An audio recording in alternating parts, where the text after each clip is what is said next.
Voter লিস্টিতে 92% মুসলমান, অথচ সংসদে কোরআন নাই, সচিবালয়ে কোরআন নাই, বঙ্গভবন কোরআন দিয়ে চলে না, গণভবন চলে না, মন্ত্রণালয় চলে না, শিক্ষানীতিতে কোরআন নাই, সংস্কৃতিতে কোরআন নাই, পুরা দেশের অফিস আদালত, ডিসি অফিস, টিওনো অফিস, ওসি, আপনার এসপি অফিস, কোন জায়গায় কোরআন দিয়ে চলে না।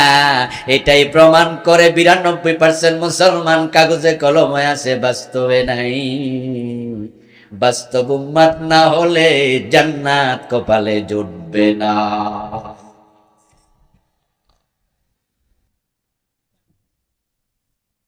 আল কাইয়িসু মান দানা নাফসাহু ওয়া আমিলা লিমা বাদাল মাউত। প্রিয় নবীজি সাল্লাল্লাহু আলাইহি ওয়াসাল্লাম বলেছেন, দুনিয়ার সবচেয়ে চালাক হলো সে মানুষ যে আত্মসমালোচনা করতে জানে।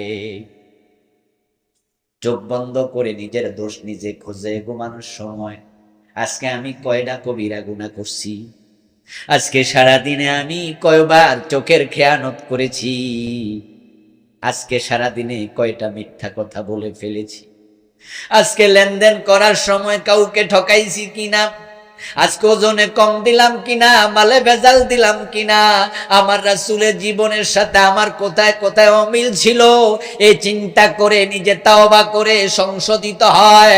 রাসূলুল্লাহ বলেন, সে হলো চালাক মানুষ যে নিজের দোষ নিজে খোঁজে। আপনাদের কাছে জানতে চাই প্রিয় ভাইয়েরা, আমরা নিজের দোষ খুঁজি না মানুষের দোষ খুঁজি? এটা চালাক মানুষের লক্ষণ। রাসূলুল্লাহ বলেন, ওমান আহাব্বানি কানা মাই ফিল জান্নাহ, যে আমার সুন্নাহর সাথে জীবন মিলাবে সে আমার সাথে জান্নাতে ঢুকবে। এখন আল্লাহর নবীর সাথে জান্নাতে যেতে হলে রাসূলের সুন্নাহ জীবনে লালন করা দরকার আছে না নাই? রাসূল যা বলেছেন আমরা তা বলবো, রাসূলুল্লাহ সাল্লাল্লাহু আলাইহি ওয়াসাল্লাম যা করেছেন আমরা তা করব, তিনি যখন যেভাবে যা করেছেন বলেছেন আমরা তাই করব। আর এটা করলে আপনি ইসলামের উপরে টিকে থাকতে পারবেন, কারণ আল্লাহর নবী ওহির বাহিরে বলেন নাই, ওহির বাহিরে চলেন নাই, ওহির বাহিরে তিনি চিন্তা ভাবনাটাও করেন নাই। এই জন্য রাসূলুল্লাহ বিদায় হজের দিন প্রায় ১৬ লক্ষ সাহাবীর সামনে বলেছিলেন, তারাকতু ফীকুম আমরাইন লান তাদিল্লু মা তামাসসাকতুম বিহিমা কিতাবাল্লাহি ওয়া সুন্নতি। আমি নবী মুহাম্মদ চলে যাব। বিদায় হজের ভাষণে তিনি বলেছিলেন, এই দিনে এই মাঠে তোমাদের সাথে পৃথিবীতে আমার হয়তো আর সাক্ষাৎ হবে না, তবে তোমাদের কাছে আমি দুটি জিনিস রেখে গেলাম, যতদিন আঁকড়াইয়া ধরবা পথ হারা হবা না। এক নাম্বার কিতাব আল্লাহ, আল্লাহর কোরআন, ওয়া সুন্নতি, আমার হাদিস সুন্নাহ। এই দুইটা আঁকড়াইয়া ধরলে তোমরা আল্লাহর জান্নাত পর্যন্ত পৌঁছে যাবে। কিন্তু বাংলাদেশ এমন এক দেশের নাম যে দেশটা কিতাব দিয়েও চলে না, সুন্নাহ দিয়েও চলে না। আল্লাহ আমাদেরকে এবার একটা সুযোগ দিয়েছে ৫৩ বছর পরে, আলহামদুলিল্লাহ। এই সুযোগ যদি আমরা কাজে লাগাতে পারি, আগামী সংবিধান আল্লাহর কোরআন হবে।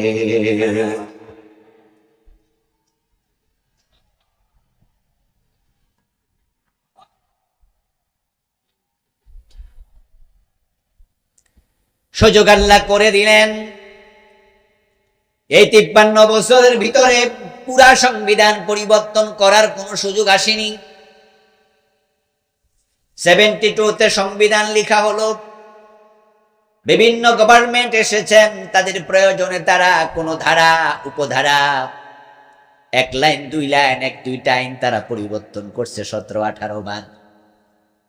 কিন্তু পুরা সংবিধানটা চেঞ্জ করবে এমন সাহস কেউ করে নাই।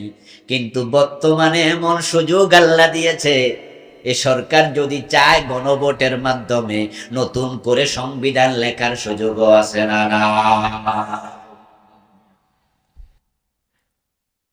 নতুন একটি সুযোগ আল্লাহ করে দিয়েছে। এবং বাংলাদেশ সংবিধানের অনেকগুলো ধারা উপধারা এখন মুলতবি। সংবিধানের মাঝে আছে প্রধানমন্ত্রীর একটা পদ, কিন্তু বাংলাদেশে কি কোনো প্রধানমন্ত্রী এখন আছে? মন্ত্রী পরিষদ আছে? অনেকগুলো বিষয় স্থগিত হয়ে আছে।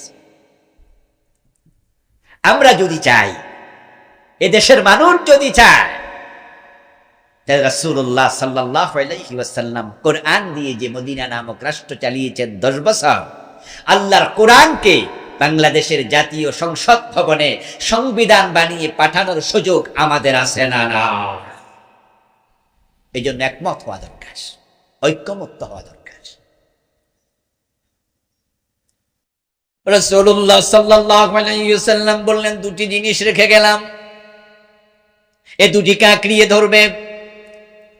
আল্লাহর নবীকে অনুসরণ করা ফরজ। আল্লাহর নবী নিজে ছিলেন কোরআনের অনুসারী, ওহীর অনুসারী। ওহীর বাহিরে সামান্যটি কাজ তিনি করতেন না। মহিলা চোর ধরা পড়েছিল, হযরত উসামা বিন যায়েদ রাদিয়াল্লাহু তাআলা আনহু পরামর্শ দিলেন, ইয়া রাসূলুল্লাহ, তার হাত না কেটে অন্য কোন শাস্তি দেয়া যায় কিনা? প্রিয় নবীজি সেদিন জবাব দিয়েছিলেন, আমার মেয়ে ফাতেমা যদি চুরি করে, আমি ফাতেমার হাতটাও কেটে দেব। এর কারণ হলো, চোর ধরে হাত কাটার অর্ডার দিয়েছেন কে? আল্লাহর অর্ডারের বাইরে চলার অধিকার নবী মুহাম্মদেরও নেই। বরং আল্লাহ তাআলা বলেন, কুল আত্তাবিউ ইল্লা মা ইউহা ইলাইয়া ইন্নী আখাফু ইন আসাইতু রাব্বি আযাব ইয়াউমিন আযীম। ও নবী, আপনি বলে দিন, ঘোষণা করে দিন, যে ওহী আমার কাছে আসে, ওই ওহী মানতে আমি নবী মুহাম্মদ বাধ্য। যদি আমি ওহীর বাহিরে চলি, তাহলে কঠিন মুসিবতের দিনে আযাবের ভয় আমিও করি। আল্লাহর কথার বাহিরে চললে আল্লাহ নবী মুহাম্মদকে ছাড় দেবেন না। আরে ভাইয়েরা শুনুন, আমরা তো ইসলামকে সস্তা পেয়েছি, তাই চাইলে মানি, মন চাইলে মানি না। ভালো লাগছে মসজিদে যাই, ভালো লাগে না যাই না। জোহরে আছে আসরে নাই, মাগরিবে আছে এশায় নাই, জুমায় আছে ওয়াক্তিয়া মসজিদে নাই, এমন মুসল্লি আছে না নাই? ভালো লাগলে মানি, ভালো লাগলে মানি না, এই হলো আমাদের ইসলাম। আল্লাহর ইসলাম কিন্তু এটা না। আল্লাহর ইসলাম হলো দুখুলু ফিস-সিলমি কাফা, ইসলামে পুরা ঢোকো। মোমেন যখন হবে, আত্মসমর্পণকারী হবে, ওই ওটের মতো যে ওটের নাকের মাঝে মালিক রশি ঢুকাইয়া দিছে, ওই রশি টানের বাহিরে কদম দিতে পারে না। ইমানদার হওয়ার পরে আল্লাহ রাসূলের কথার বাইরে কোনো কথা বলার অধিকার আর নেই। রাসূলুল্লাহ সাল্লাল্লাহু আলাইহি ওয়াসাল্লাম একজন স্ত্রীর ঘরে গেলেন। আসরের নামাজের পরে উনার অভ্যাস ছিল, উনি যতজন স্ত্রী ছিল সবার ঘরে 10 মিনিট 15 মিনিট করে সময় দিতেন। উনার স্ত্রী ছিলেন মোট 11 জন, একসাথে জীবিত ছিলেন 9 জন। আসরের নামাজ পড়ার পরে তিনি 9 ঘরে যেতেন, 10 মিনিট করে দিলে 90 মিনিট তাদের প্রয়োজন সারাইয়া দিতেন। একদিন রাসূলুল্লাহ সাল্লাল্লাহু আলাইহি ওয়াসাল্লামের স্ত্রী হযরত আয়েশা সিদ্দিকা অপেক্ষা করছেন, বারবার দরজা খুলে তিনি উকি দিয়ে তাকাচ্ছেন, রাসূল তো ওই ঘরে ঢুকেছিলেন, আসে না কেন? 10 মিনিট তো চলে গেল, 12 মিনিট তো চলে গেল, 15 মিনিট তো চলে গেল। এভাবে অনেকক্ষণ পর রাসূলুল্লাহ ওনার ঘরে আসলেন। অপেক্ষা করতে করতে এক পর্যায়ে হযরত ওমরের মেয়ে হাফসা রাদিয়াল্লাহু তাআলা আনহাকে বলেন, হাফসা, ওই ঘরে যে রাসূল ঢুকলো, বাইর হয় না কেন? ঘটনা কি? আমরা তো আজকে ঠইকা যামু, সঙ্গ কম পামু, সময় কম দেবে, ওই ঘরে কি আজকে কেন বাইর হয় না রাসূল? হাফসা রাদিয়াল্লাহু তাআলা বলে, কারণ আছে। গতকালকে দেখছি ওই ঘরে রাসূলের যে স্ত্রী, তার কাছে ওমকে মধু হাদিয়া পাঠাইছে, আর রাসূল তো মধু বড় পছন্দ করে, এজন্য মধুও খায়। মজার মজার কথাও কি কয় না, মধু খাইতেছে আর মজার মজার গল্প চলছে। হযরত আয়েশা বলে, তাই বুঝি, তাহলে তো সমস্যা। আগামীকালকেও তো মধু খাবে, তাহলে কালকেও তো গল্প সেখানে বেশি হবে। মধু শেষ হওয়া পর্যন্ত প্রতিদিন বুঝি আমরা সময় কম পাবো, এটা চলতে দেয়া যাবে? বরং প্রিয় নবীজি কিছুক্ষণ পরে তো আমাদের কাছে আসবেই। যখনই আমার ঘরে ঢুকবে, ঢুকলেই আমি বলবো, ইয়া রাসূলুল্লাহ, আপনার মুখে দুর্গন্ধ কিসের? আল্লাহর হাবিব তো সাথে সাথে বলবেন, দুর্গন্ধ আবার কোত্থেকে আসলো? মধু খাইছি। আমি তখন বলবো, ও বুঝতে পারছি, এটা মাগাফিরের দুর্গন্ধ। মাগাফির হলো মৌমাছি বসে এমন ফুল, যেই ফুল থেকে মধু আইনা জমা করলে দুর্গন্ধ হয়, ওই মাগাফির নামক দুর্গন্ধ আপনার মুখে। রাসূল তো দুর্গন্ধ পছন্দ করে না, তাহলে অবশ্যই আগামী দিন ওই ঘরে ঘরে গেলে আর মধুও। আমি এটা বলবো, তারপরে আমার সাথে গল্প করে তোমার ঘরে যখন যাবে, তুমিও একই কথা বলবা, হুজুর আপনার মুখে তো দুর্গন্ধ। তো রাসূলুল্লাহ যদি বলে মধু খাইছি, আপনিও বলবেন, তুমিও বলবা মাগাফিরের দুর্গন্ধ। তাহলে দুইজন যদি একই কথা বলি, তাহলে কথাটা রাসূল সত্যই মনে করবে। আগামীকাল আর আমরা সময় কম থেকে পাবো না, বঞ্চিত হব না। দুইজন মিলে একটু কৌশল করলেন, যদি এ কৌশলটা সুন্দর কৌশল ছিল না, কিন্তু রাসূলের প্রতি এটা ভালোবাসার বহিঃপ্রকাশ বটে। সহিহ বুখারীর riwayat শোনাচ্ছি। ঠিক তারা দুইজন পরিকল্পনা করলো, করে তারা রাসূলুল্লাহ আসার পরে এই কথাই বলল।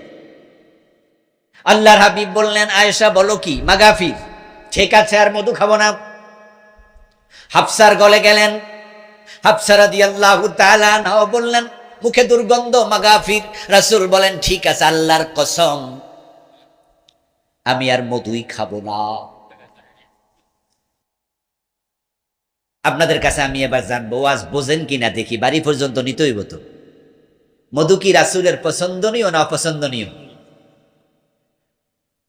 আল্লাহর হাবিবের জন্য মধু পান করা হালাল না হারাম?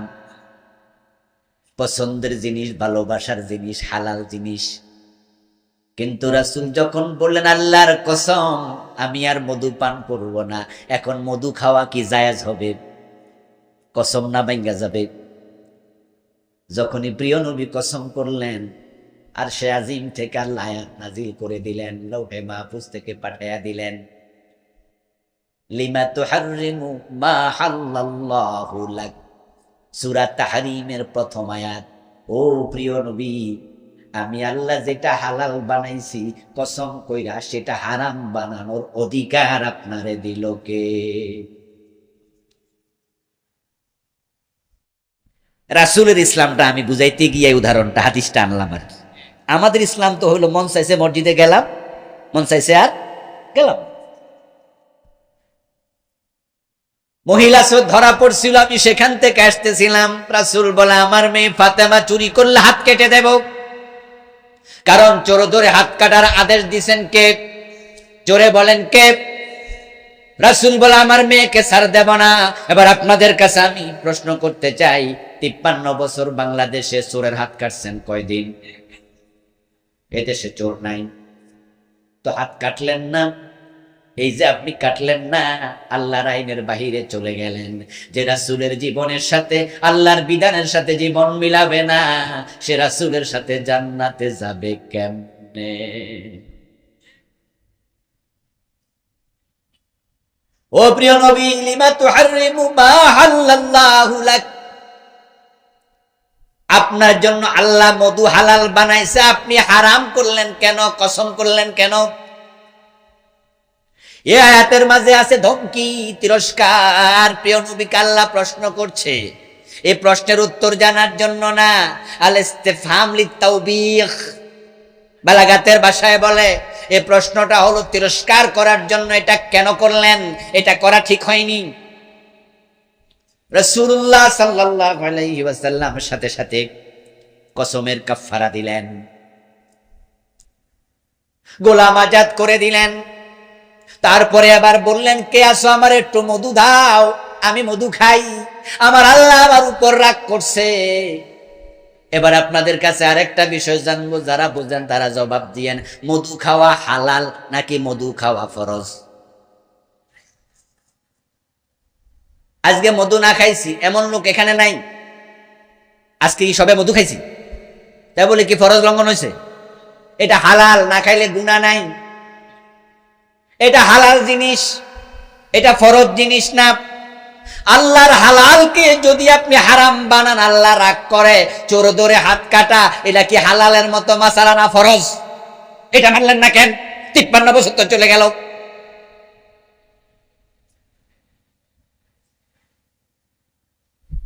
ও প্রিয় ভাইরা, রাসূলের ইসলাম বুঝতে হবে। হযরত আবু বকর যখন খলিফা, একদল লোক যাকাত দিতে অস্বীকার করলো। আবু বকর সিদ্দিক তাদের বিরুদ্ধে যুদ্ধ ঘোষণা করলেন, বললেন লাউ কাতিলান্না মান ফাররাকা বাইনাস সালাতি ওয়াজ যাকাত, যারা নামাজ পড়তে রাজি যাকাত দিতে রাজি নাই তাদের সাথে আমি যুদ্ধ করব। হযরত ওমর দৌড়াইয়া আসলেন, আবু বকর সিদ্দিককে বলেন, আমিরুল খলিফাতুর রাসূলুল্লাহ, আপনি তাদের সাথে কেমনে যুদ্ধ করবেন? তারা যাকাত দিতে অস্বীকার করলেও তো তারা এখনো কালেমা অস্বীকার করে নেই, তারা তো নামাজ পড়ে, নামাজ তো স্বীকার করে নাই। আবু বকর সিদ্দিক বললেন, ওমর শোনো, নামাজ পড়তে রাজি যাকাত দিতে রাজি নেই, তাদের সাথে আমার যুদ্ধ হবে। রাসূলের ইসলামে কোনো হেরফের চলবে না। এবার আরো একটু ভালো করে শোনো, লাউ মানাউনি ক্বালা কান ইওয়াদুনাহু ইলা রাসূলিল্লাহি সাল্লাল্লাহু আলাইহি ওয়াসাল্লাম লাকাতালতুহুম আলা মানইহি। আমার যুদ্ধের ঘোষণা শুনে ওই মানুষগুলো যদি যাকাত দিতে রাজি হয়ে যায়, তারা আমার কাছে মেসেজ পাঠায়, আবু বকর আমরা যাকাত দেব, আপনি যুদ্ধ করবেন না, তবে আমরা যাকাতের উট দেব, রশি দেব না, যাকাতের গরু দেব, রশি দেব না। অথচ রাসূলুল্লাহর যুগে তারা উটও দিত, উট টেনে আনার জন্য রশিও দিত। আমি আবু বকর রশির জন্য জিহাদ করব। রাসূলের ইসলাম যেমন, আমাদের ইসলামও তেমন, সামান্য হেরফের আবু বকর মানবে না।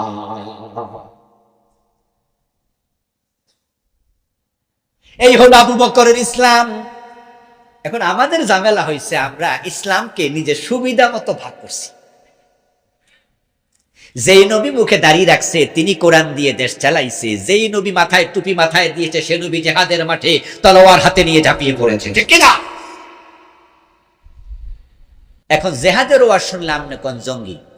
প্রিয় নবীজি বলেছেন, শোনো, তোমরা যারা আমি নবীকে পাওয়ার পরে আমার জীবন আছাড় ফলো করবে, আমার সুন্নাহকে ভালোবাসবে, আমার সুন্নাহর আলোকে জীবন সাজাবে, ফাকাদ আহাব্বানি, প্রমাণ হবে সে আমি নবী মুহাম্মদকে ভালোবাসে। ওয়া মান আহাব্বানি কানা মাই ফিল জান্নাহ, যে আমার জীবন আছাড় ফলো করে সুন্নাহর আলোকে জীবন সাজাবে, সে জান্নাতে আমি নবীর সাথে ঢুকবে। রাসূলুল্লাহ সাল্লাল্লাহু আলাইহি ওয়াসাল্লামকে নবী হিসাবে পাওয়ার পরেও যেই লোকটা জান্নাতে ঢুকতে পারলো না, সে হতভাগা। আল্লাহ তাআলা এত বড় নিয়ামত আপনাকে আমাকে দিলেন। প্রিয় নবীজি বলছেন, লাউ কানা মূসা হাইয়া ওয়া আদরাকা নবুওয়াতি লাত্তাবাআনি, আমি নবীকে মাগনা পেয়ে গেছো নবী হিসাবে। শোনো, নবী মূসা যদি জীবিত থাকতো আর আমি উনার জীবিত থাকাকালে নবী হিসাবে আবির্ভূত হতাম, নবী ঈসা, নবী মূসা সহ যত নবী, সব নবী রাসূল একজনকে বলে বাকিদেরকে বুঝালেন, তাদের নবুয়ত স্থগিত হতো, তোমাদের মতো উম্মত হয়ে তারাও আমাকে অনুসরণ করত। প্রিয় নবীজিকে নবী হিসাবে পাওয়ার পরও অনুসরণ করছে না, এমন লোকের সংখ্যা সমাজে কম না বেশি? আজকের মাহফিলে টাকনুর নিচে কাপড় পরে বসে আছেন, মাহফিলে আসার সময় টাকনুর নিচে আপনার পাজামা প্যান্ট লুঙ্গিটা ছিল, ঠিক মাহফিল থেকে যাওয়ার সময় টাকনুর নিচে কাপড়টা থাকবে, এমন শ্রোতা আছে না নাই? আচ্ছা, মাহফিলে যদি থাকে তাহলে মাহফিলে যারা আসে নাই তারার খবর কি? আজকের মাহফিলে আসার সময় বিড়ি টানতে টানতে আইছে, আবার মাহফিল প্যান্ডেল থেকে বাহির হওয়ার সাথে সাথে আরেকটা ধরাইব, বাড়ি পর্যন্ত বিড়ি টানতে টানতে যাবে, এমন শ্রোতা আছে না নাই? তো মাহফিলে যদি থাকে বাহিরের খবর কি? নিজের স্ত্রীটা পর্দায় চলে না, নিজের মেয়েটা বোরকা পরে কলেজে যায় না, এমন শ্রোতা আজকের মাহফিলে আসে না নাই? তো মাহফিলে যদি থাকে বাহিরের খবর কি? মানুষ বলে সুন্দর আলী যদি কালা হয়, কালামিয়ার খবর কি? এক বেটা নাকি ব্যাংকে যাইয়া চেক লিখছে, অফিসার চেক হাতে নিয়ে লেখে, চেকের মাঝে লেখা 10,000 টাকা নাই। তো অফিসার বলল, ভাইজান 10,000 টাকা নাই, এটা কি আবার, এটা কি লিখলেন, অ্যাকাউন্টে কি টাকা নাই? চেক প্রদানকারী ব্যক্তি বলে, না না, 10,000 টাকার চেয়ে বেশি আছে, 12-13,000 আছে। তো নাই লিখলেন কেন? কিছুক্ষণ আগে দেখছি আমার আগে যিনি দাঁড়ানো উনি লিখছে 1 লাখ টাকা মাত্র। তখন আমি বুঝলাম 1 লাখ যদি মাত্র হয় তাহলে 10,000 কি?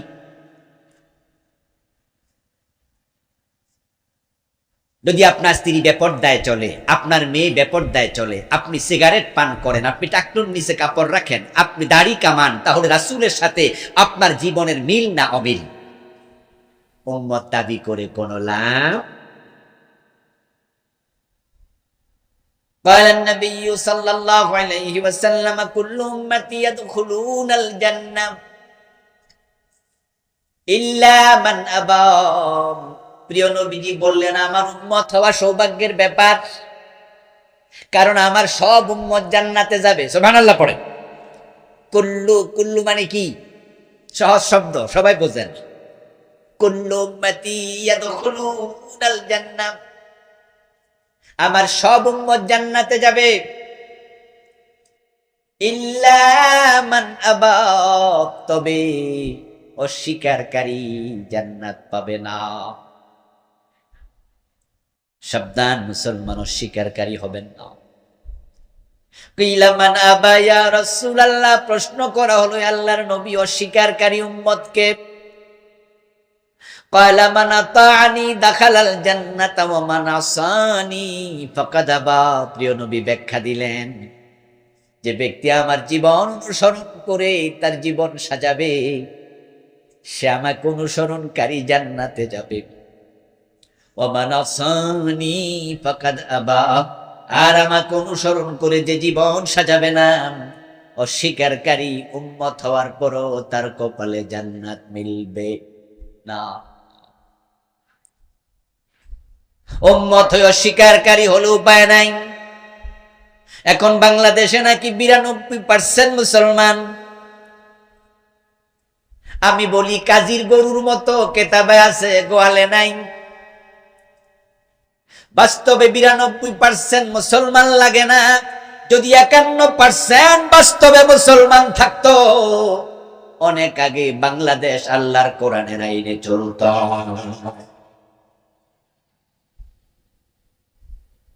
কাগজে আছে, বাস্তবে নাই। এই যে আমার হাতে একটা কাগজ, এখানে যদি আমি লিখি পোয়াকার বা নরসিকার নি, উচ্চারণ কি হবে? কিন্তু কাগজটা ভিজবে। যদি লিখি সরায়া গরু সুকার গু দন্তান্ন, উচ্চারণ কি হবে? কাগজটা পুড়বে। লিখলাম, ভিজলো না, কারণ বাস্তবে পানি নাই, লিখাই আছে মাত্র। আগুন লিখেছি, পুড়লো না, কারণ বাস্তবে আগুন নাই, লিখা আছে মাত্র।